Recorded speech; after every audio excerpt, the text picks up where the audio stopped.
8 கிலோமீட்டருக்கு பக்கமாக நடந்திருக்காரு.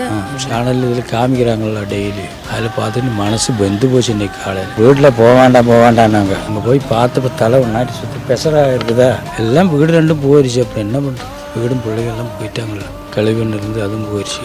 அதில் ஒரு கையை மட்டும்தான் கிடச்சிதான், அது மோதிரம் போட்ட கையாக இருந்ததுனால அது அடையாளம் தெரிஞ்சது. இது எப்போ ஆசையாக கட்டின வீடு ஐயா? இது இப்போ கட்டி 2-3 வருஷம் ஆகுது. நாங்கள் இன்னைக்கு காலையில் தான் அங்கே போய் நாங்கள் அந்த வீட்டு இருந்த இடத்துல கொஞ்சம் வேற ஏதாவது கிடைக்குதா அப்படின்னு தேடிட்டு இருக்கும்போது அவர் வந்து அழுதுட்டு இருந்தார். அங்கே அந்த மண்ணை தொட்டு கும்பிட்டு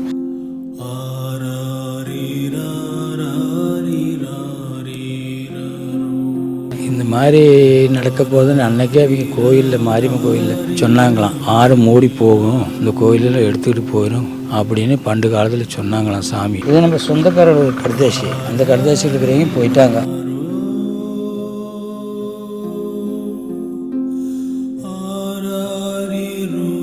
நான் அங்கேருந்தே நடந்தே தான் வந்தேன், வண்டி ஒன்றும் இல்லையில்ல. அப்போ காலையிலே நடந்தேன் அங்கேருந்து. அப்போ நம்ம தெரியதை கூட்டிகிட்டு இருந்து காமிச்சாங்க அங்கிட்டு போகலான்னு. அங்கே போய் பார்த்துட்டு எல்லாம் வரலான்னு கிட்டே. எவ்வளோ தூரம் நடந்து எங்கே போய் பார்த்தீங்க, என்ன நடந்தது ஐயா? எல்லாம் வீடு ரெண்டும் போயிடுச்சு. அப்புறம் என்ன பண்ணுறது, வீடும் பிள்ளைகள் எல்லாம் போயிட்டாங்கள்ல, கழிவுன்னு இருந்து அதுவும் போயிடுச்சு. அவ மருமகனோட அம்மா, பிள்ளைங்க, பையன் எல்லாருமே போயிட்டாங்க. மருமகனோட அண்ணன் பொண்டாட்டி, மருமகனோட தம்பி பொண்டாட்டி, அம்மான்னு இருந்தது, அது எல்லாமே 6 பேருமே போயிட்டாங்க. அதில் ஒரு கையை மட்டும்தான் கிடச்சிதான், ஒரு பையனை, சின்ன பையனே தான் கிடச்சிது, வேறு யாரையும் கிடைக்கல. என்ன பண்ணுறது, போத போச்சு. அந்த சித்த பையன் உங்கள் பேர் நான் என்ன பேர் எனக்கு கிடைக்கிறது இல்லை. வேற என்ன கிடைக்கல, கிடைக்கல, பேர் தெரியல. பையனை சின்னவனை கிடச்சி அடக்கம் பண்ணிவிட்டோம். அந்த கையொன்று, பிள்ளையோட கையொன்று கிடச்சிது, அது மோதிரம் போட்ட கையாக இருந்ததுனால அது அடையாளம் தெரிஞ்சது. இப்போ நீங்கள் குடும்பத்தில் இருக்கவங்க எல்லாருமே இறந்துட்டாங்கன்றீங்க. அந்த டைமில் நீங்கள் எங்கே தாத்தா இருந்தீங்க? நான் அங்கே இப்போ சொந்த வீடெல்லாம் இருக்குது, எனக்கு வேறு வீடெல்லாம் இருக்குது. வேறு இடத்துல? நான் வேறு வீட்டில் இருந்தேன். அப்போ டெய்லி வருவேன், மேப்பாடி வந்து பார்த்துட்டு தான் போவேன். நான் கொண்டு வராங்களா கொண்டு வரலையான்னு. அப்போ அதில் எல்லாம் ஒன்றும் இல்லை. அப்போ பார்த்துட்டு இப்படியே எந்த இடத்தனாலும் பார்த்துட்டு போகலாம்ல. நீங்கள் போய் பார்க்கும்போது உங்களுக்கு இந்த மாதிரி ஆயிருக்காது நம்பி வந்தீங்களா ஐயா? எதுவும் ஆயிருக்காது நம்பி வந்தீங்க? இல்லை, எனக்கு தெரியல. போட்டாலும் காமிக்கிறாங்களா, சேனல் இதில் காமிக்கிறாங்களா டெய்லி, அதில் பார்த்துட்டு மனசு வெந்து போச்சு. இன்னைக்கு காலையில் குடும்பத்தில் இப்போ யாருமே இல்லையா? குடும்பத்தில் இருக்கிறாங்க, நம்ம சொந்தமெல்லாம் இருக்கிறாங்க. நீ பாக்கி இருக்கிறீங்க, 6 பேரும் போயிட்டாங்க. இவங்க 6 பேருமே இறந்துட்டாங்க. நீங்கள் போய் பார்க்கும்போது உங்களுக்கு எவ்வளோ சிரமமாக இருந்தது? மனசுக்கு சரியான கஷ்டம் தான், சொல்ல முடியாதுல்ல. இப்போ நேற்று ஞாபகத்தை அந்த உருளை போட்டு கஞ்சி கூட குடிக்கிறதுக்கு சமாதானம் இருக்குது. மனசில் டென்ஷன் கேறிட்டு, மனசுக்கு சரியான டென்ஷன் இல்லை. அதனால நீங்கள் அந்த வீட்டுக்கு முன்னாடி கற்பூரம் மட்டும் ஏற்றிட்டு வந்தேன் அப்படின்னு சொன்னாங்க. அங்கே மேப்பாடி போய் சாமி கும்பிட்டு போனது போச்சு. இந்த உலகத்தில் இருக்கிற எல்லாருமே போயிட்டாங்க. அப்புறம் நம்ம என்னத்தை வச்சு நம்ம போயிட்டாங்க. வெஞ்சு எனக்கு ஒன்றார இந்த ஆர்ட் இப்படி ஆப்ரேஷன் பண்ணதில்லை, டக்குன்னு அடிச்சுக்கிட்டு இருக்கும்.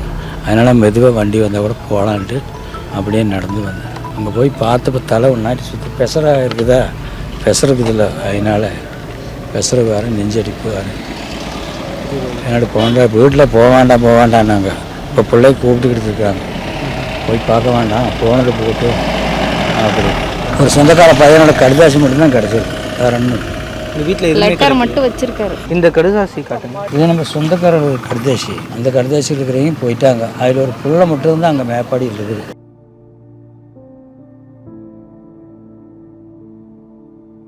அது போலீஸ்காரங்க எடுத்து கொடுத்தாங்க. சொந்தக்கார கடுதாசி தான் அது. பக்கத்து வீடு தான் அவங்க. என் பக்கத்து இங்கேருந்து பக்கத்து வீடு போச்சுல்ல, அந்த வீட்டும் பக்கத்து வீட்டுக்காரு தான். அங்கே போய் பார்க்கும்போது உங்களுக்கு கூட யாருமே வரலையா? கூடல யாரும் வரல, நான் வரவேண்டாம் அப்படின்னு. பிள்ளைகள்லாம் இருக்கிறாங்க, அவங்க வந்தால் பயங்கர கஷ்டம் அவங்களுக்கு. அதனால் வரவேண்டான்ட்டு நான் மேப்பாடிக்கு வந்தாளுக்கு இங்கிட்டு வரலான்னு நினைக்கல. நான் மேப்பாடிக்கு வந்தப்போ நம்ம தமிழ்நாட்டுக்காரு, கோயம்புத்தூர்காரு இங்கே சாமானம் கொண்டுட்டு வந்தாங்க. அப்போ அவங்க என்ன கேட்டாங்க, இங்கிட்டு போகிறதுக்கு வழியாதுன்னு. அப்போ நான் நம்ம ஆட்காரெலாம் போயிருக்கிறாங்க, இன்னும் போய் பார்க்கணும் அப்படின்னு அவங்க வண்டியில் ஏறி வந்தேன். வீட்டுக்காரர் சம்மதிக்க மாட்டாங்க ஒரு வாரத்துக்கு. யாரும் சொல்லலை, யாரும் போக வேணாம்னு சொல்லியும் நீங்கள் சரி போய் பார்க்கலாம், போய் பார்க்கலான்னு வந்தேன். எல்லாருமே 6 பேருமே இல்லைன்றது இல்லை. குடும்பத்தில் இருக்கவங்க என்னையா சொல்கிறாங்க? குடும்பத்தில் இருக்கிறவங்க என்ன பண்ணுறது, பிள்ளை மருமகம் இருக்கிறான், புள்ளன்னு இருக்குது, வந்துட்டு வேறு பசங்க இருக்கிறாங்க. மனசுக்கு பயங்கர டென்ஷன் ஆகி. சரி, அதான் சொல்லியிருக்கேன், மகளாக இருந்து நாங்கள் பார்த்துக்குறோம். தமிழ்நாட்டில் இருந்தாலும் இனி வயநாட்டில் எங்களுக்கெல்லாம் ஒரு அப்பா இருக்கார். அவர் ஹார்ட் பேஷண்ட்டு. அவருக்கு என்னென்ன தேவையான பொருட்களோ அதெல்லாம் நம்ம மந்த்லி மகளாக இருந்து நாங்கள் கொடுக்குறேன்னு நான் சொல்லியிருக்கேன். ஐயா நீங்கள் எப்போ சந்திச்சீங்க? நாங்கள் இன்றைக்கி காலையில் தான் அங்கே போய் நாங்கள் அந்த வீட்டு இருந்த இடத்துல கொஞ்சம் வேறு ஏதாவது கிடைக்குதா அப்படின்னு தேடிட்டு இருக்கும்போது அவர் வந்து அழுதுட்டு இருந்தார். அங்கே அந்த மண்ணை தொட்டு கும்பிட்டு அப்போ எங்ககிட்ட அவராக வந்து பேசினார். நீங்கள் எல்லாம் இங்கே உதவி பண்ண வந்திருக்கீங்களா? நீயும் என் மக தான், ஆனால் என் மருமகள் எல்லாமே இறந்துட்டாங்கம்மா, இனி நீங்களும் என் மகதான்ட்டு அழுதுட்டு இருந்தார். என்ன பயங்கரமான கஷ்டமாகி போச்சு. 6 பேர் அந்த கிளப்பிட்டு ஆദ്യമേ சொன்னான், அது விற்றுட்டு பொறுக்கிட்டு அங்கிட்டு எங்கள் கூட வந்துடுங்க. அந்த பக்கம் மொத்தம் ஒரு ஆள் இருக்கிறான் பையன், அங்கேயே வந்துடுங்க, 5 ஸ்தலத்தை வாங்கிற வீடு இருக்கலாம். இல்லை நான் விற்கல, நான் வரல அப்படின்னு 2 ஆளாகும். இந்த ஞாயிற்றுக்கிழமை வர ஆளாக்கமா உள்ள சொன்னேன். போயிடுச்சு, என்ன பண்ணுறது? ஞாயிற்றுக்கிழமை அங்கே வந்துடலான்னு இருந்தாங்க. ஆமாம், ஞாயிற்றுக்கிழமை பார்க்கலாம், அவங்க வரலாம்னு இருந்தாங்க. அதுக்குள்ளேயே எப்படி போயிடுச்சு. கவலைப்படாதங்க, கண்டிப்பாக நாங்கள். ஐயா நடக்கும்போது உங்களுக்கு தெரியுமாயா இந்த மாதிரி நிலச்சரிவு மண் சரிவு ஏற்படுதுன்றது உங்களுக்கு தெரியுமாயா இந்த மாதிரி நடக்க போகுதுன்னு? இந்த மாதிரி நடக்க போகுதுன்னு அன்னைக்கே அவங்க கோயிலில், மாரியம்மன் கோயிலில் சொன்னாங்களாம். அந்த ஆறு மூடி போகும், இந்த கோயிலில் எடுத்துக்கிட்டு போயிடும் அப்படின்னு பண்டு காலத்தில் சொன்னாங்களாம். சாமி அங்கே சாமி வந்து பூஜை நடத்தும் போது சொன்னாங்களாமா. அது யாரும் கவனிக்கல. இப்போ குடும்பத்தில் இருக்கவங்க எல்லாம் இறந்த பிறகு இப்போ சாப்பாடுக்கு தங்குறதுக்கு என்னையா பண்ணுறது? அவியல் தங்குறதுக்கு நமக்கெல்லாம் வீடு இருக்குது. இவைய தான் போனாங்கல்ல, ஒரு அட்ரஸ் இல்லை, இவியலுக்கு இடமும் இல்லை, வீடும் இல்லை, ஒன்றும் இல்லை. இது எப்போ ஆசையாக கட்டின வீடு ஐயா? இது இப்போ கட்டி 2-3 வருஷம் ஆகுது. இப்போ தான் 3 வருஷம் தான். 3 வருஷம் தான் ஆகுது. பெரிய வீடு அந்த பக்கம் மேலே போய் இப்போ நான் போய் பார்த்துட்டு வந்தேன். அங்கே இப்போ பெரிய வீடு கட்டினது இப்போ 3 வருஷம் தான் ஆகுது. அந்த பையன் அங்கே துபாயில் ஒரு வேலைக்கு போயிருக்கேன் எர்ணாகுளத்தில். அந்த பையனும் அந்த மருமக பிள்ளையும் சின்ன குழந்தையும் மட்டும் தான் பாக்கி ஆகி போச்சு. பாக்கி எல்லாமே போயிட்டாங்க. அவங்க வெளிநாட்டில் இருக்கிறதுனால அவங்க பழச்சிட்டாங்க. மற்ற எல்லாரும் எர்ணாகுளத்தில் வேலைக்கு இருந்தோன்னு பையன், சின்ன பையன் ஒருத்தர், அவனும் கல்யாணம் பண்ணி இங்கே அறுப்பட்டாங்கிற இடத்துல இருந்தாங்க. அதனால அந்த பையனும் பிள்ளையெல்லாம் கைச்சில் போயிட்டாங்க. பாக்கியெல்லாம் போயிட்டாங்க. அப்படி ரொம்ப அதிர்ச்சியில் இருக்கு. ஆமாம், அவரால் பேச முடியல, மூச்சு வேற பயங்கர டென்ஷன். ரொம்ப தூரம். எத்தனை கிலோமீட்டர்? 8 கிலோமீட்டருக்கு பக்கமாக நடந்திருக்காரு.